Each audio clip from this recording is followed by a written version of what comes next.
Hello everyone, welcome to my channel তোমাদের সহচরী দীপিকা। আশা করছি আপনারা সবাই খুব ভালো আছেন আর আপনাদের আশীর্বাদে আমরাও খুব ভালো আছি।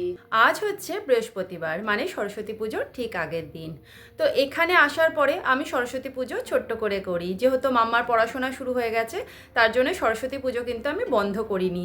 তবে এখানে ঠাকুরের তেমনি বাসন নেই বলে খুব বড় করে করা হয়ে ওঠে না। এখন বাজে হচ্ছে দুপুর 1টা আর আমি যাব সুপার মার্কেটে। আসলে সরস্বতী পুজোর জন্য যে সমস্ত ফল আর সন্দেশ ফুল লাগবে সেগুলো গিয়ে আমি একাই নিয়ে আসবো। আজকে আমি আর শোভন লাঞ্চটা অনেক তাড়াতাড়ি করেছি, যেহেতু সুপার মার্কেটে যেতে হবে, আবার 3:15-তে ছেলের স্কুলও ছুটি। তো সুপার মার্কেট থেকে এসে ছেলেকে একদম ডিরেক্ট আমি নিয়ে নেবো। আজকে সকাল থেকে ওয়েদারটা খুব বাজে, একদম বৃষ্টি হচ্ছে, মুখ একদম ভার হয়ে রয়েছে, কিন্তু কিছু করার নেই। আর ছাতা মাথাতেই আমাকে আজকে বেরোতে হবে। শনিবার আর রবিবার পারলে কিন্তু জিনিসপত্র কেনাকাটি করে নেওয়া যেত, কিন্তু ঠাকুরের জিনিস নষ্ট হয়ে যাওয়ার একটা ভয় ছিল। আর ফ্রিজে তো ঠাকুরের জিনিস রাখা যাবে না, আর আমার ফ্রিজে তো মাছ মাংস থাকে, তো সব ঠাকুরের জিনিস কিন্তু বাইরেই রাখতে হবে। তাই ভাবলাম আজ আমি একাই চলে যাই। তো এখন আমি বেরিয়ে পড়েছি ঠাকুরের জিনিস কিনে আনার জন্য। আর এই পার্কটাতে কিন্তু গরমকালে মাম্মা খেলা করতে আসে, আপনাদের তো দেখিয়েছি। তো এখন আমি পৌঁছে গেছি হচ্ছে মরিসন্স। এইখান থেকে আমি ঠাকুরের জন্য ফুল নেব। এখানে তো কোনো খুচরো ফুল বিক্রি হয় না ইন্ডিয়ার মতো, তার জন্য কোনো পুজো হলেই কিন্তু আমরা এই সুপার মার্কেটগুলোর থেকে ফ্লাওয়ার বুকে নিয়ে যাই। এইখানে কত ধরনের ফ্লাওয়ার বুকে রয়েছে, তবে আমার সব থেকে যেটা পছন্দ হচ্ছে সেটা কিন্তু ওই যে রং বেরঙের ফুলগুলো যেটার মধ্যে রয়েছে সেইটা। আর এখানে রয়েছে লাল গোলাপ, ফ্লাওয়ার বুকেগুলো দেখে মন জুড়িয়ে যায় একেবারে। তো চলে এসেছি ঠাকুরের জন্য ফল নেওয়ার জন্য। এখানে দেখুন কত ধরনের আঙুর ফল রয়েছে, তবে সবুজটাই আমার বেশি পছন্দ, কিন্তু লাল আঙুরটা কিন্তু বেশি মিষ্টি হয়। তো এখানে দেখুন আনারসও বিক্রি হচ্ছে, কিন্তু আনারস ছাড়ানোর খুব ঝামেলা, তাই এইটা আর নেব না আমি। ঠাকুরের জিনিস নেওয়ার সাথে সাথে ভাবলাম ছেলেরও কটা জিনিস নিয়ে নিই। এইখানে দেখুন ওয়াফেলস বিক্রি হচ্ছে, আর ছেলে এটা খেতে ভীষণ ভালোবাসে। এখানে যেমন শীতের জামা কাপড় বিক্রি হয়, তার সাথে কিন্তু শীতের জুতোও বিক্রি হয়। কি কিউট দেখতে, তাই না? এই জুতোগুলো সাধারণত সবাই ঘরের মধ্যেই পরে থাকে, কারণ মেঝে এই সময় ভীষণ ঠান্ডা থাকে। তো যাই হোক, এই সমস্ত জিনিস ঠাকুরের জিনিসের সাথে তো নেওয়া যাবে না, তো দেখলাম জাস্ট বেশ ভালো লাগলো। আমাকে আবার ওয়াশরুমে যেতে হবে, গিয়ে হাতটা ধুয়ে আসতে হবে। এই যে শপিং এর দিকটাতে চলে এসেছি, আর আমাদের মেয়েদের যা জিনিস দেখলে কিনি কিনি একটা ভাব এসে যায়। তো যাই হোক, এগুলো কিছু এখন নেব না, ঠাকুরের জন্য নিতে এসেছি, ঠাকুরের জিনিস নিয়ে বাড়ি চলে যাব। তো ঠাকুরের সমস্ত ফল নেওয়া হয়ে গেছে, এখন আমি চলে এসেছি ফ্লাওয়ার বুকে নিতে। এই যে যেইটার মধ্যে রং বেরঙের ফুল ছিল সেই ফ্লাওয়ার বুকেটাই নিয়ে নিচ্ছি। শীত তো এখানে আর 2 মাস মতো আছে, চারিদিকে কিন্তু এইবারে ফুলে ভরে যাবে, দেখতে অপূর্ব লাগে এখানে স্প্রিং টাইম। আর এখানে দেখুন কত ধরনের ফুল গাছ বিক্রি হচ্ছে। এই ফুল গাছের গন্ধটা জানেন তো অনেকটা গাঁদা ফুলের মতো লাগছে, মানে আমি এখানে দাঁড়িয়ে আছি, আমার না অনেকটা গাঁদা ফুলের মতো গন্ধটা লাগছে। আমার ফুল গাছের এত শখ, কিন্তু এখানে আমি ফুল গাছ লাগাতে পারি না, কারণ আমাদের তো ব্যাকইয়ার্ড নেই, আর ঘরের মধ্যে বেশি ফুল গাছ লাগালে না পোকা হয়, তো তার জন্য আর মনের ইচ্ছাটা পূরণ করতে পারি না। তো ইন্ডিয়া গেলে কিন্তু আমি প্রচুর ফুল গাছ লাগাবো। ঠিক বেরোনোর মুহূর্তেই দেখতে পেলাম এই আমগুলো বিক্রি হচ্ছে। এর গন্ধটা কিন্তু খুব ভালো লাগছিল আর ভালো পেকে গেছিল, তো আমি ভাবলাম একটা আম নিয়ে নেওয়া যাক। যদিও এখানের আম কিন্তু আমাদের ইন্ডিয়ার মতো অত মিষ্টি হয় না। আর এখানে দেখতে পাচ্ছেন বিক্রি হচ্ছে অ্যাসপারাগাস, এগুলো কিন্তু খেতে ভীষণ ভালো লাগে। তো চলুন, সমস্ত কিছু নেওয়া হয়ে গেছে, এখন তাড়াতাড়ি করে বিলটা করিয়ে নিই, আবার তাড়াতাড়ি করে ফিরতেও হবে মাম্মাকে স্কুল থেকে নেওয়ার জন্য। এখন বাজে হচ্ছে রাত 9:30, আর শোভন একটু আগে অফিস থেকে ফিরলো, আজকে অনেক লেট হয়েছে ওর আসতে, তো এই জন্য আমাদের সাজাতেও কিন্তু দেরি হচ্ছে। তো এখন সাজানো শুরু করেছি, শোভন ওই ঘরে রয়েছে, সাজানো শুরু করেছে। চলুন আপনাদের দেখাই যে আমরা ছোট্ট করে কিভাবে সরস্বতী পুজোর জন্য সাজিয়ে নিচ্ছি। আচ্ছা, বাবার কাছে গিয়ে দে, বাবা খুলে দেবে। মাম্মা ওই যে লাইট নিয়ে যাচ্ছে, ওর বাবাকে হেল্প করবে বলে। মা সরস্বতী যেখানে বসবে সেই জায়গাটা সুন্দর করে কাগজ দিয়ে ঢেকে দেওয়া হচ্ছে। আমাদের এখানে তো জায়গার খুব অভাব, সেই জন্য যেটুকু পরিষ্কার জায়গা পাই সেইখানেই করি। মায়ের আসনের নিচেই কিন্তু আমরা পুজোটা করব। এই তুই কি করছিস? এখন আমি কি করছি, আমি একটু লাইটের কাজ করছি। এই দেখুন এখন আবার চলে গেছে ওর বাবাকে হেল্প করার জন্য। শোভনকে একটু হেল্প করতে বসে পড়েছি, কারণ একা একা করতে ওর অসুবিধা হচ্ছে। যদিও ডেকোরেশনটা পুরো সবসময় ওই কিন্তু করে, আমি জাস্ট হেল্প করি ওকে। তো সেলোটেপটা কেটে দিচ্ছি, ওই যে লাগিয়েছে সুন্দর করে। আর এইখানে মা সরস্বতী বসবে, তো সেইখানে ফুল দিয়ে চারপাশটা ডেকোরেশন করা হবে। শোভনের দেখা দেখি মাম্মাও এখানে লাইট লাগানো শুরু করে দিয়েছে। শোভন তো ডেকোরেশন করছে, ততক্ষণ আপনাদের সাথে একটু গল্প করি। তো মাম্মা যখন হাতে খড়ি হয়েছিল, ও 1.5 বছর বয়সে হাতে খড়ি দিয়ে দেওয়া হয়েছিল, তখন থেকেই কিন্তু আমরা পুজোটা শুরু করেছিলাম। 2 বছর আমরা ইন্ডিয়াতে থাকাকালীনই পুজো করেছি। তবে এখানে আসার পরে সমস্ত কিছু হাতের সামনে পাই না বলে ছোট করেই করার চেষ্টা করি নিজেদের মতন করে। মাম্মা যেহেতু পড়াশোনা চলছে, তার জন্য পুজোটা কিন্তু বন্ধ করিনি। আবার যখন ইন্ডিয়া যাব একদম সমস্ত নিয়ম কানুন মেনে কিন্তু সরস্বতী পুজোটা আমরা করব। এইদিকে দেখুন মাম্মা একটা ছোট্ট সরস্বতী ঠাকুর লাগিয়েছে। আর ওই ভেতর লাইট ঢুকেছে, এই ভেতর লাইট ঢুকেছে। ওই তুমি বাবার মতো করেছো এটা? হ্যাঁ। শোভন, এইখানটা একটু ফুল লাগিয়ে দিলে কেমন হতো গো? কোথায় ফুল পাবো তো? সাজানো কিন্তু অনেকটাই হয়ে এসেছে। তো একদম শেষে গিয়ে আপনাদের দেখাচ্ছি যে কেমন সাজানো হলো। মোটামুটি সাজানো হয়ে গেছে, বাদবাকিটা কালকে সকালে করব। তো এখন আমরা ডিনার করব, তারপরে শুয়ে পড়বো। তো কালকে আপনাদের সাথে আবার দেখা হচ্ছে সরস্বতী পুজোর সকালবেলায়। টাটা। সবাইকে জানাই শুভ সকাল। আজ হচ্ছে শুক্রবার আর আজ হচ্ছে সরস্বতী পুজো। আপনাদের সবাইকে জানাই সরস্বতী পুজোর অনেক শুভেচ্ছা। এখন বাজে হচ্ছে সকাল 6টা। আজকে একটু তাড়াতাড়ি উঠেছি। আমি এত সকালে উঠি না, 7টায় ঘুম থেকে উঠি, কারণ এখানে তো দিনের আলো ফুটতে অনেকটাই দেরি হয়। আর যেহেতু সরস্বতী পুজোটা সপ্তাহের মাঝখানে পড়েছে, মানে স্কুল আর অফিসের দিনে পড়েছে, ছেলে তো স্কুলে যাবে আর শোভন তো অফিসে যাবে, তাই পুজোটা কিন্তু আমাকে সকাল সকাল করে নিতে হবে। সকাল 7:30টার মধ্যে কিন্তু আমাকে পুজো শেষ করে নিতে হবে, কারণ ওরা একটু প্রসাদ খাবে, তারপর আবার টিফিনও করবে। ছেলেকে আবার ব্রেকফাস্ট করাবো, ও ভাত খেয়ে স্কুলে যায়, তো ওকে ভাত খাওয়াতেও একটু সময় লাগে। তার জন্য আমি একটু তাড়াতাড়ি করে পুজোটা সারছি।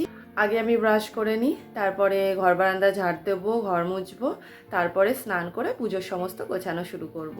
দেখেছেন এখনও কেমন ঘুটঘুটে অন্ধকার, বাইরে কিন্তু একদম এখনো আলো নেই, ওই পোস্টের আলো জ্বলছে।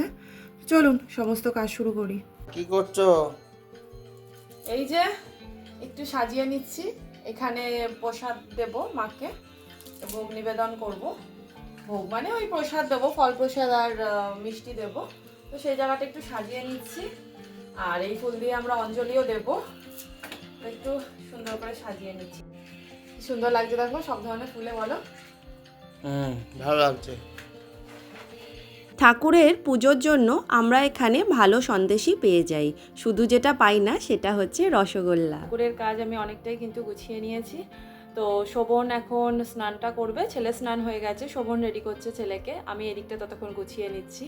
তো ছেলে আর শোভনের দুজনেই রেডি হয়ে গেলে তারপরে কিন্তু অঞ্জলি দেব। আর এখানে তো পুরোহিত ওইভাবে পাওয়া যায় না, তাই আমরাই মন্ত্র পড়বো, আমরাই নিজেরাই অঞ্জলি দেব। দেখুন কত সুন্দর লাগছে সাজানোর পরে। ফলটা শুধু আমার এখনও কাটা হয়নি, মিষ্টি আমি ভগবানের কাছে দিয়ে দিয়েছি। ফলটা কাটার পরে তারপরে শোভনকে আর ছেলেকে ডাকবো, তারপরে আমরা অঞ্জলি দেব। তো এই দেখুন আমি সুন্দর করে সাজিয়ে ঠাকুরের সামনে সমস্ত ফল প্রসাদ মিষ্টি জল দিয়ে দিয়েছি। মায়ের সামনে জ্বালিয়ে দিয়েছি প্রদীপ আর ধূপ।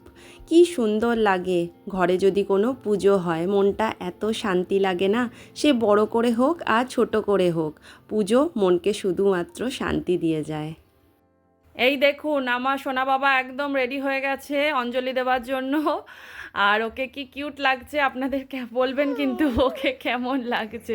এই দেখুন সামনে এসে গেছে। মাম্মা কেমন হয়েছে ঠাকুরের সাজানো মা? ভালো লাগছে। আচ্ছা, এটা কোন ঠাকুর গো মা? মা সরস্বতী। হ্যাঁ, মা সরস্বতী বিদ্যার দেবী। আমরা তিনজনই এখন পুজো দেওয়ার জন্য তৈরি হয়ে গেছি।